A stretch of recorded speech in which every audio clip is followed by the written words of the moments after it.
ఓం శ్రీగురుభ్యో నమః. వాగర్ధావివ సంపృక్తౌ వాగర్ధప్రతిపత్తయే జగతః పితరౌ వందే పార్వతీ పరమేశ్వరౌ. ఈరోజు మనం ముద్గల మహర్షి గురించి తెలుసుకుందాం. ముద్గల మహర్షి ప్రస్తుతం నేడు పంజాబ్ అనబడే పాంచాల రాజ్యానికి చెందిన నాగవంశీ క్షత్రియ రాజు. భర్మ్యాస్వని కుమారుడు. మొదట క్షత్రియరాజుగా జన్మించిన తరువాత ధ్యానము యోగా చేసిన కారణంగా ఈయన బ్రహ్మత్వం అనగా మోక్షం పొందినటువంటి వాడు. దీనివలన అతని తరువాతి వారసులు బ్రాహ్మణులుగా పిలువబడుతున్నారు. ముద్గలుని భార్య పేరు నలయాని ఇంద్రసేన. ఈమె నిషాదరాజైన నలుని కుమార్తె. బ్రాహ్మణునిగా మారిన మౌద్గల్యుడు రాజుగా అనగా వాదార్య స్వాడు, దివోదాసుడు, అహల్య ఈయన సంతానం. భృగు మహర్షి సంతతికి చెందినటువంటి వాడు. వీరిది ఋగ్వేద వంశం. హిందూ మతములో విశ్వామిత్రుని తరువాత రాజర్షి అయినటువంటి వాడు ఈ ముద్గల మహర్షి. ఈయన అడవిలో నివసిస్తూ తన రాజ్యాన్ని పాలించేవాడు. గురుకులాలలో కులగురువుగా విద్యను బోధించాడు. భగవద్గీత ప్రకారం ముద్గలునికి 50 మంది కుమారులు అని, వారిలో పెద్దవాడు మౌద్గల్యుడు అని, ఈయన రాజపురోహితుడు అని తెలుస్తోంది. ముద్గలుడు కుష్ఠువ్యాధి బారిన పడి దుర్వాసన వచ్చిన భార్య నలయాని అతనికి సేవ చేస్తూనే ఉండేది. ఈయన ఆహారం తీసుకుంటూ ఉన్నప్పుడు అతని చేతివేలు ఒకటి ఊడి ఆహారంలో పడింది. భార్య దానిని తీసివేసి ఆ ఆహారాన్ని తాను భుజించగా మహర్షి సంతసించినవాడై ఆమె కోరిక ప్రకారం 5 అంశాలకు అనుగుణంగా 5 శరీర రూపాలతో ఆమెను సంతోషపరిచాడు. ఈ నలయాని తరువాతి జన్మలో కాశీరాజు పుత్రికగా అంబా అను పేరుతో జన్మించి ఆమెకు సరిపోయే వరుడు లభించక శివుని గురించి తపస్సు చేసింది. శివుడు ప్రత్యక్షమైనప్పుడు ఆమె ఆతృతతో 5 సార్లు భర్తను కోరింది. శివుడు ఇంద్రుని 5 రూపాలతో మానవులుగా పుట్టమని శాసించాడు. ఈమె 3వ జన్మలో మహాభారతంలో ద్రౌపదిగా జన్మించి భూభారాన్ని తగ్గించడానికి అవతరించిన యముడు, వాయుదేవుడు, ఇంద్రుడు, అశ్వనీ దేవతలు అవతారాలు అయినటువంటి పాండవులను వివాహం చేసుకుంది. ఈ ముద్గల మహర్షి గొప్ప గణపతి భక్తుడు, గణేశ పురాణ రచయిత. కుండిన నగర రాజైన భీమునకు 7 తరాల తరువాత లోపాలతో ఒక పిల్లవాడు జన్మించాడు. వాడు మూగ, చెవిటి, అవిటివాడు.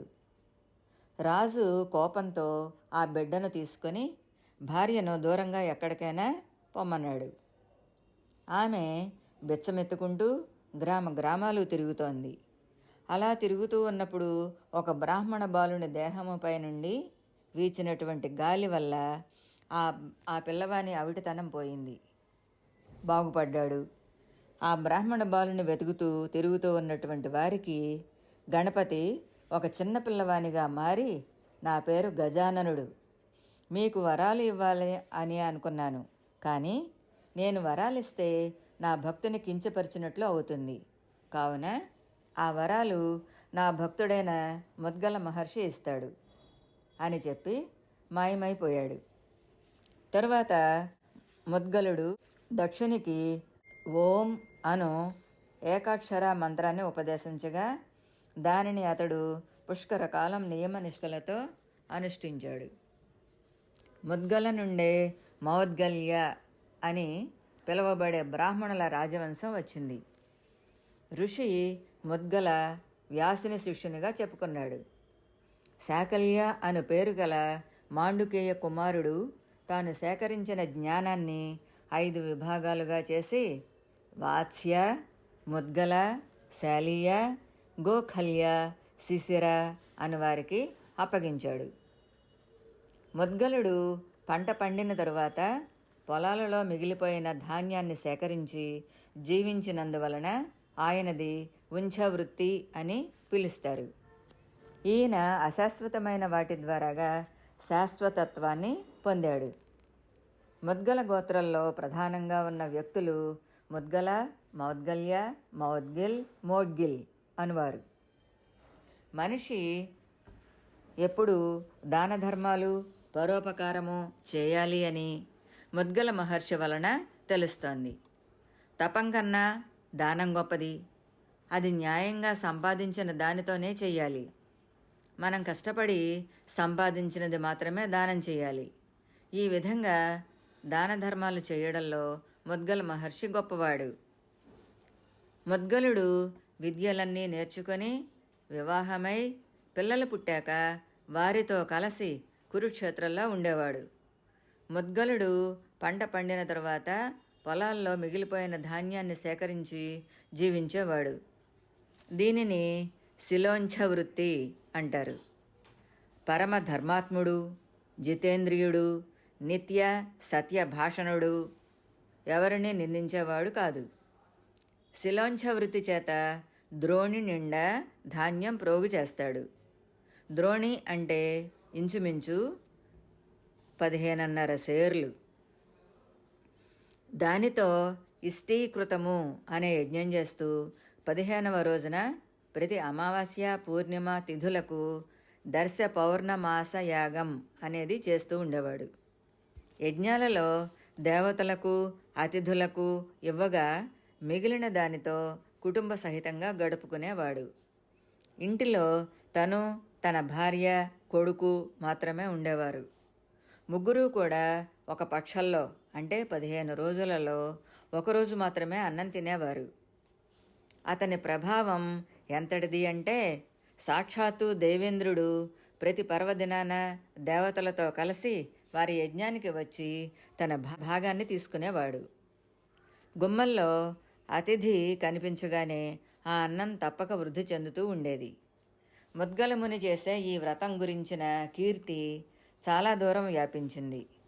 ఒక రోజున దుర్వాసోమునికి ఇతని కీర్తి గురించి తెలిసి దిశమొలతో పిచ్చివానిలాగా వేషం ధరించి తల తిప్పుతూ పరుషంగా మాట్లాడుతూ అక్కడికి వచ్చాడు.